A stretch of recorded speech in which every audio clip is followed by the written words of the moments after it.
Okay, so today we will discuss the excretory system.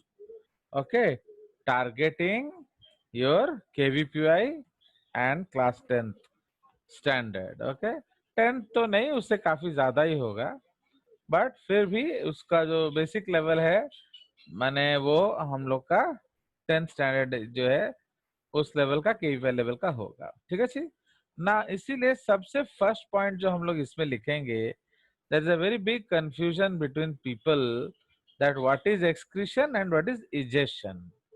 तो इसलिए the first thing that we will discuss is definition. Okay, तो first point we will discuss is definition, okay, of definition of excretion. So इसलिए we can write that excretion is defined as the removal of nitrogenous metabolic waste products. Okay, तो excretion is basically defined as माने mainly, बाकी को हम लोग other products बोलते हैं। तो excretion is basically defined as the removal of nitrogenous metabolic waste product. Metabolic का मतलब क्या है? सेल्यूलर। ओके, नहीं ये याद रखना आप। तो metabolic means cellular waste products. Okay, तो ये उसका बेसिक डेफिनेशन है। Generally the source of nitrogen is क्या? Proteins and amino acids, and rarely it is nucleic acids. तो समझ रहे हो? तो हमारे पास दो तरह का सोर्स है आपका नाइट्रोजनस वेस्ट प्रोडक्ट्स का। तो मेनली क्या है? दैट इज आपका प्रोटीन्स एंड रेयरली आपका है न्यूक्लिक एसिड्स। ठीक है, सो ये आपका डेफिनेशन हो गया। सो नेक्स्ट जो प्रोडक्ट कंसेप्ट हम लोग डिस्कस करेंगे, that is your classification. Classification of animals on the basis of their क्या? Major excretory products. तो उनका जो मेन एक्सक्रीटरी प्रोडक्ट्स है उसके आधार पे हम लोग क्या करेंगे? उसको क्लासिफाई कर रहे हैं। तो बेसिकली अब हम लोग क्या करेंगे? उसको 3 कॉलम्स में क्लासिफाई करेंगे। तो on the basis of excretory product, ठीक है। सो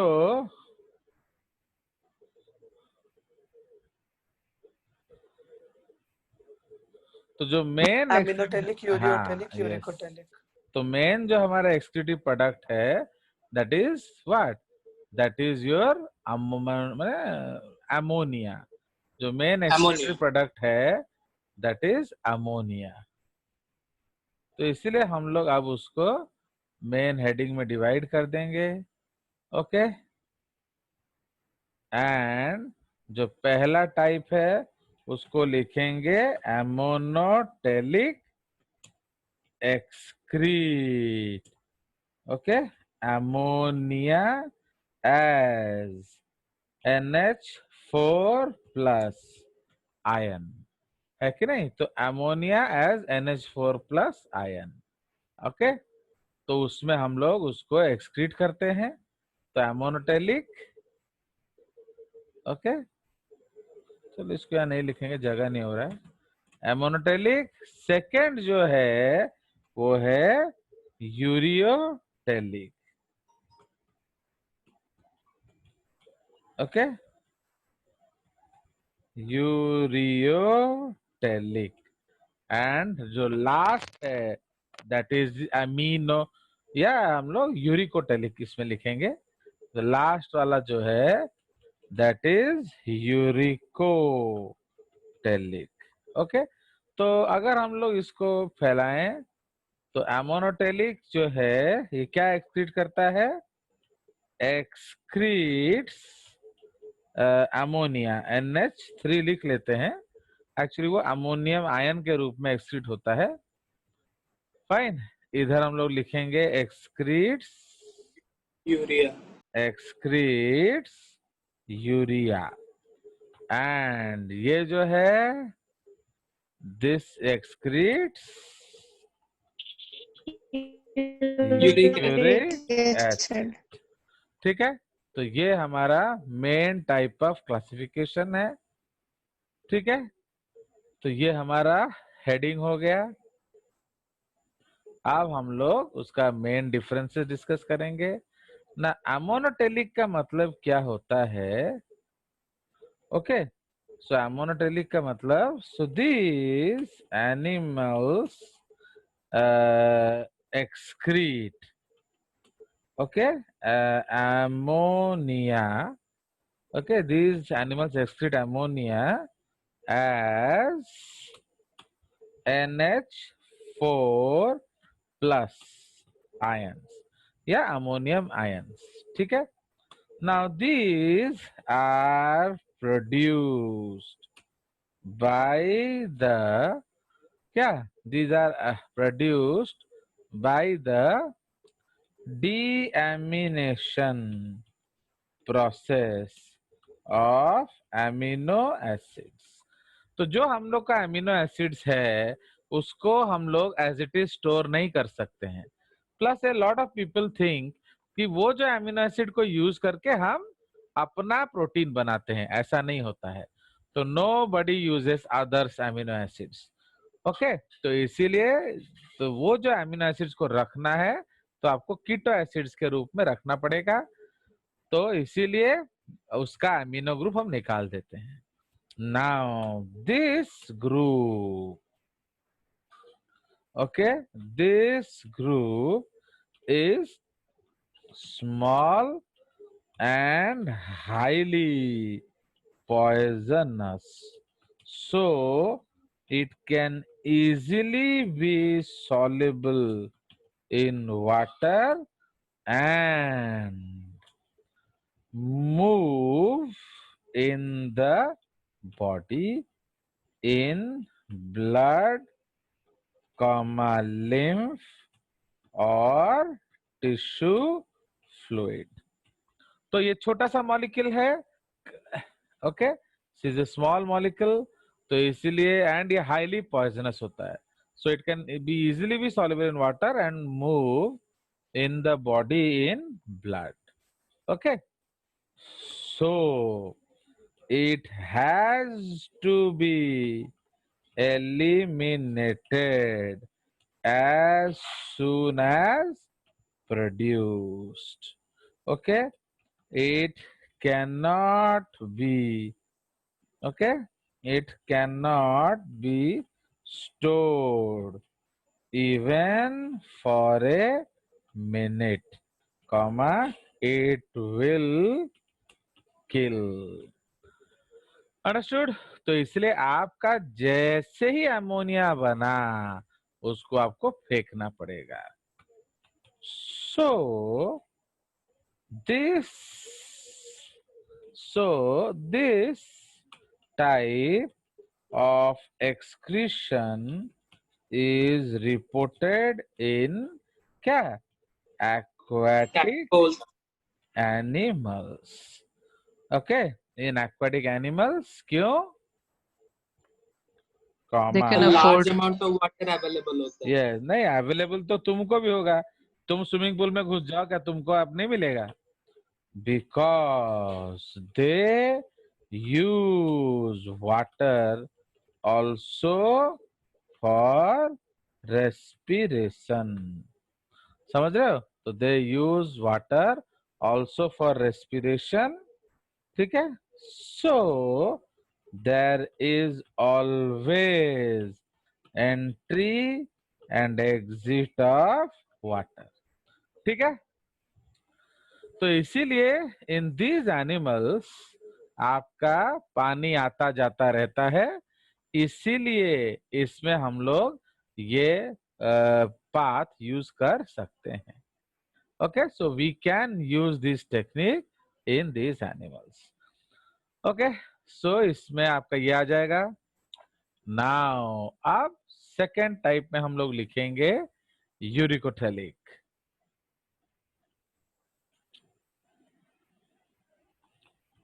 These animals, okay, these animals are terrestrial. Okay, these animals are terrestrial or aquatic mammals. Okay, or aquatic mammals or reptiles. So they do not use water for respiration. Okay, तो समझ रहे हो, तो इनके body में पानी इतना ज्यादा आता जाता नहीं है. So these animals are terrestrial or aquatic mammals or reptiles. So they do not use water for respiration. So entry and exit of water is limited. Okay, तो उतना ज्यादा पानी आता नहीं है.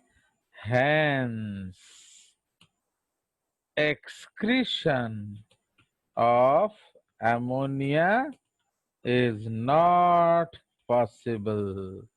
समझ रहे हो, तो आप अमोनिया नहीं फेंक सकते. तो इसलिए अब हम क्या करेंगे,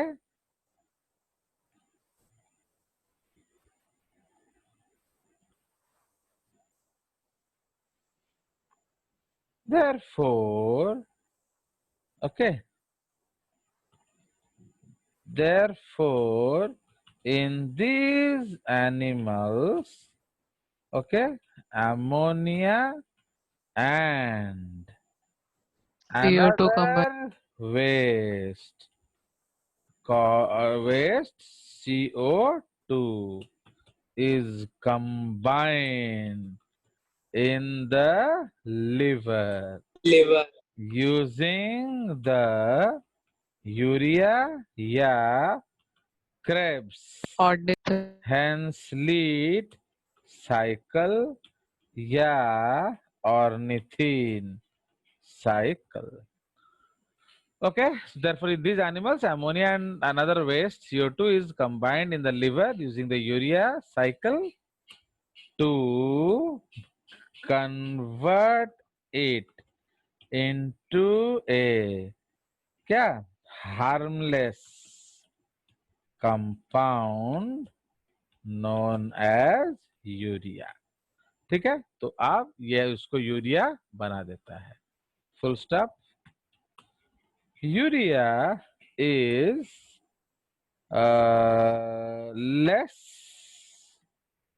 less soluble in water and can be retained in the body for some time, okay, without affecting the body.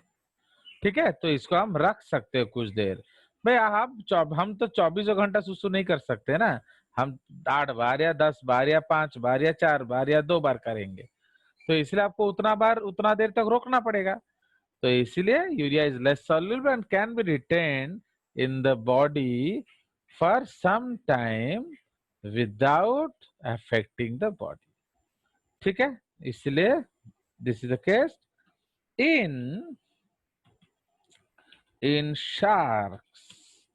They retain urea in their tissues.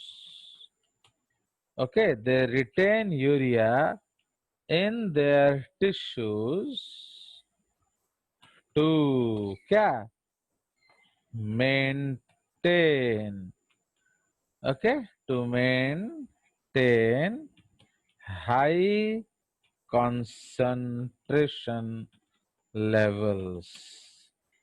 Okay, क्यों ऐसा करते हैं?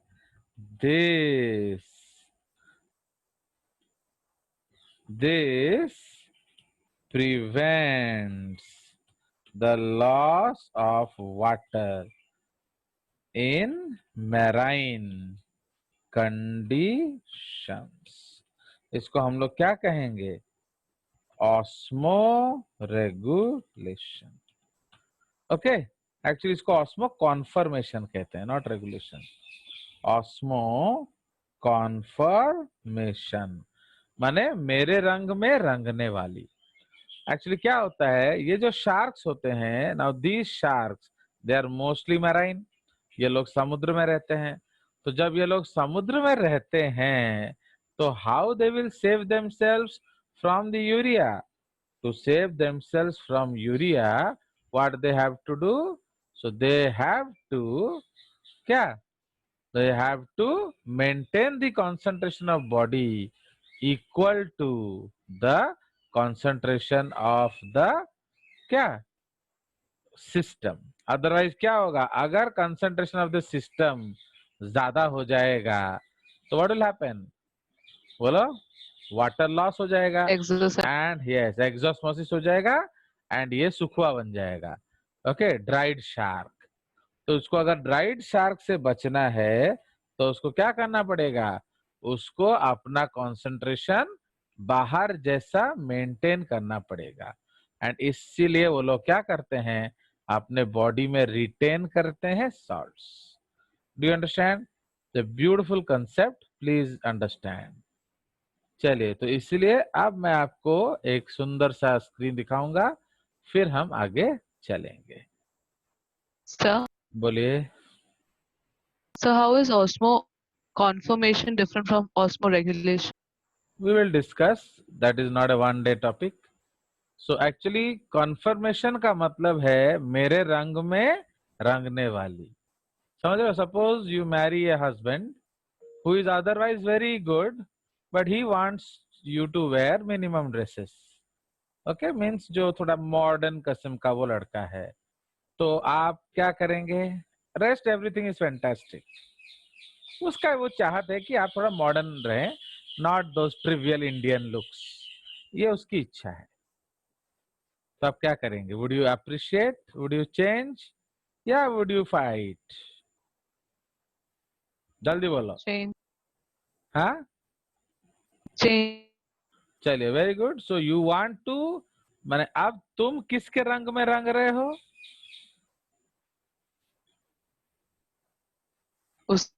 उसके रंग में रंग रहे हो. So that is called conformation.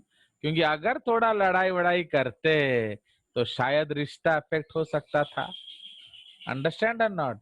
तो you did not prefer the quarrel. तो यू सो भाई चलो ड्रेस ही पहनना है, उसमें क्या है, नंगा होने थोड़ी बोल रहा है, तो आप पहन लिए, कोई दिक्कत नहीं है. बट अगर आप फेमिनिस्ट होते तो क्या करते? तो आप लड़ते. हाँ, तो दैट इज द कंसेप्ट. तो इसलिए अगर आप अपना बात मनवा सकते हो at any cost, you can regulate. अगर आप मान जाते हो, वो है कॉन्फर्मेशन. तो एक्चुअली जो एनिमल, देखो, रेगुलेट करना मुश्किल होता है. बाहर जीरो कंसंट्रेशन है तो भी बॉडी का एक्स है. लाइक हमारा टेम्परेचर के रिलेटेड ले लो. अगर तुमको मैं अंटार्कटिका में फेंक दूं तो भी तुम्हारा बॉडी टेम्परेचर 37 होगा. अगर तुम्हें मैंने सपोज वो जो सीरिया के जो डेजर्ट्स में फेंक दूं तो भी तुम्हारा बॉडी टेम्परेचर 37 रहेगा, है कि नहीं? तो your body temperature will remain 37. Why? Because body is maintaining it. For that there is expenditure. Understood? किंतु अगर आप मेंटेन नहीं कर पा रहे हो, चेंज कर रहे हो, that is called conformation. Will discuss. ये बहुत सुंदर लेक्चर है. चलिए, आप ये देखिए. Are you seeing this screen? ना, नहीं दिख रहा है स्क्रीन आपको? Yes, sir. So this is a very beautiful screen from one of the best books in animal physiology. ये human physiology की बुक नहीं है. तो कितना सुंदर तरीके से उन्होंने एक्सप्लेन किया है कि जो सेल्यूलर प्रोटीन्स आप खाएंगे तो उसको, या सेलुलर प्रोटीन हो या इंजेस्टेड प्रोटीन्स हो, वो हाइड्रोलिसिस के बाद अमीनो एसिड बनता है। अमीनो एसिड्स को आप रिटेन करते हो एज एन ऑस्मोलाइट, ठीक है, तो उसको आप ऑस्मोलाइट की तरह रिटेन कर सकते हो, या फिर अमीनो एसिड्स को आप ग्रोथ एंड मेंटेनेंस के लिए यूज कर सकते हो, या फिर उसको तोड़ के बाइकार्बोनेट बना सकते हो, या फिर अमोनिया बना सकते हो। ओके, तो अमोनिया जो है इसको एक्सक्रीट किया जा सकता है। अगर अमोनिया नहीं बना पा रहे हो तो आप अमोनिया से फिर कन्वर्ट करेंगे विथ CO2 एंड यूरिया या यूरिक एसिड बनाएंगे। यूरिया बनाने के लिए आपको CO2 चाहिए, है कि नहीं? तो CO2 कौन देगा? बाइकार्बोनेट। एक्चुअली बाइकार्बोनेट आपको क्या देगा? CO2, ठीक है। So bicarbonate will give you CO2 and इस जो ग्लूटामिन है, ग्लूटामिन आपको NH2 देता है। ये याद रखेंगे, ये जब हम लोग यूरिया साइकिल कभी पढ़े तो आप समझेंगे। ये आप लोग 11th क्लास में पढ़ोगे बाद में, not along with 10th children. तो 10th लोग के लिए इतना भी ज्यादा है, तो समझ रहे हो। तो बाइकार्बोनेट देता है CO2, ग्लूटामिन देगा आपको अमोनिया, सेकेंड अमोनिया, इसको हम लोग लिख सकते हैं। तो glutamine will give the second ammonia group, ठीक है। तो सेकेंड अमोनिया ग्रुप कौन देता है आपको? ग्लूटामिन। क्लियर? तापरे अमीनो एसिड आपको क्या देता है? तो अमीनो एसिड जो देगा अमोनिया, तो ये आपका क्या है? This is the first ammonia, तो फर्स्ट अमीनो ग्रुप। ओके,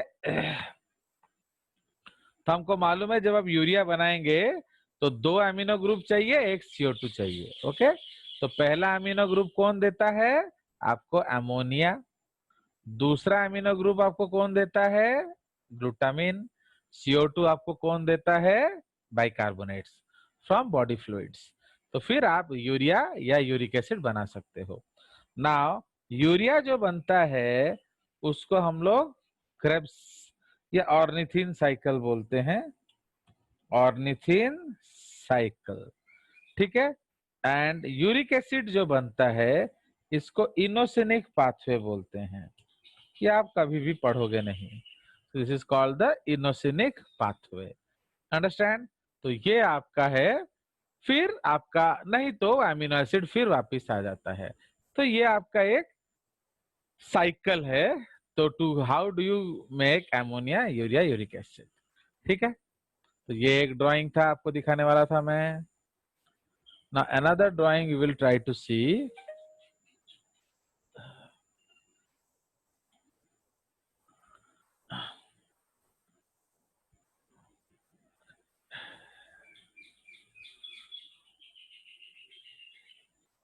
तो जो हम लोग क्लासिफाई कर रहे हैं ये उसका एक खूबसूरत सा फोटोग्राफ है, which I am trying to show you.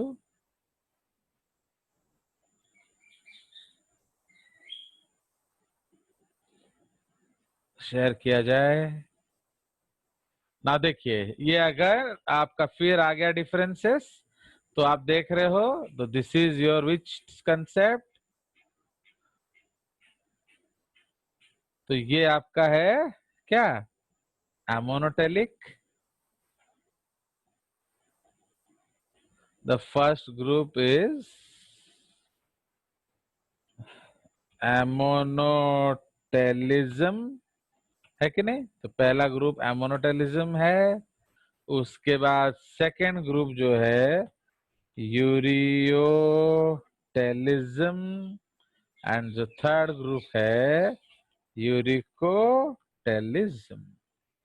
Uricotelism,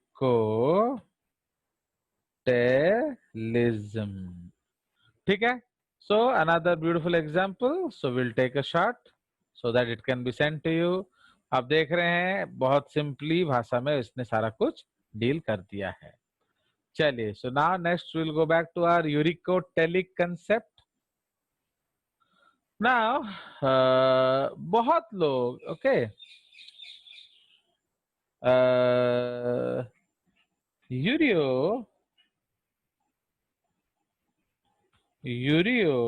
ureotelism still requires a good amount of water, है कि नहीं? आप यूरियोटेलिज्म में भी आपको थोड़ा सा पानी चाहिए.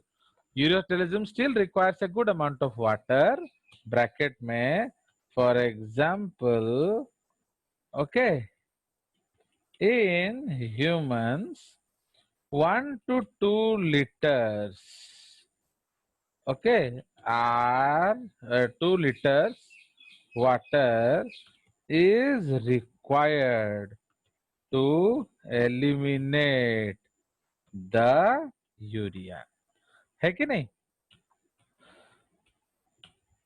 ठीक है.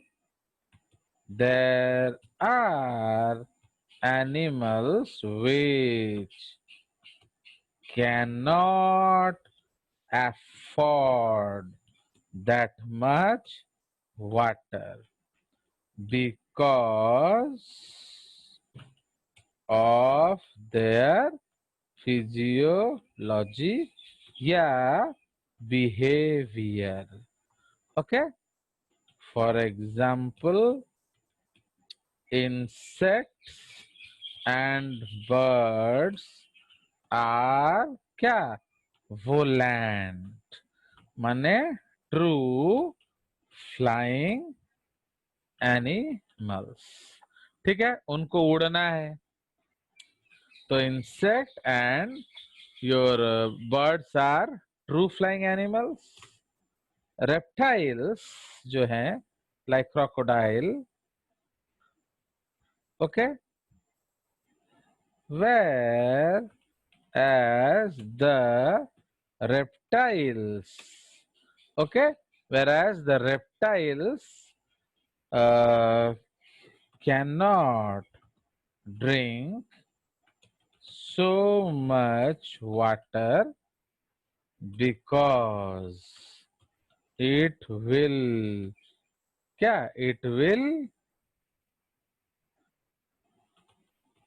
lead to an increase in body weight. Okay, body weight, which may affect their behavior. देखो, क्योंकि बहुत सारे रेप्टाइल्स पेड़ों में रह जाते हैं, बहुत सारे रेप्टाइल्स पानी में रहते हैं, बहुत सारे रेप्टाइल्स क्रीपिंग है, तो दे आर ऑलरेडी हैवी, और पानी पिएंगे तो और भारी हो जाएंगे. तो इसीलिए they can not afford, so they excrete uric acid. Okay, they excrete uric acid, comma, which requires minimum water for disposal and can also be excreted in semi-solid forms. तो उसको आप सेमी सॉलिड फॉर्म्स में भी excrete कर सकते हैं. It is also harmless, okay, to the body, so it can be retained in the body for longer durations. Understand? तो ये सब कुछ कारण है जिसके लिए कि इन्होंने यूरिक एसिड को सिलेक्ट किया. ना एक चीज नोट याद रखेंगे, that uric acid is a modified purine. याद है कि नहीं? तो ये आपका एडेनाइन गुआनाइन जैसा ये भी एक प्यूरिन है. तो uric acid is a modified purine. Understand? तो इसीलिए आपको ये पता होना चाहिए. तो I will try to show you the structure of the excretory products. Okay, I'll share you another screen. देख रहे हो? So this is the structure. So can anybody name it? I will be very happy if anybody can name it. 11th class girls and boys, can you name this uric acid? फटाफट, we don't have time. So इसको हम लोग क्या बोलेंगे? किस किस position में कीटो है? 1 2 3 4 5 6 7 8. So this is called 2,6,8 trioxopurine. समझ आया? Purine. So it is 2,6,8 trioxopurine या 2,6,8 ट्राईकीटोप्यूरिन भी कह सकते हो. Understand? So this is the concept. तो ये क्या है? ये आपका मॉडिफाइड प्यूरिन है. Understand? So this is the case. चलिए, तो समझ में आ गया. So this is the concept. तो ये आपको पता होना चाहिए. सबसे इजीएस्ट एक्सक्रीट करना क्या है? This is the easiest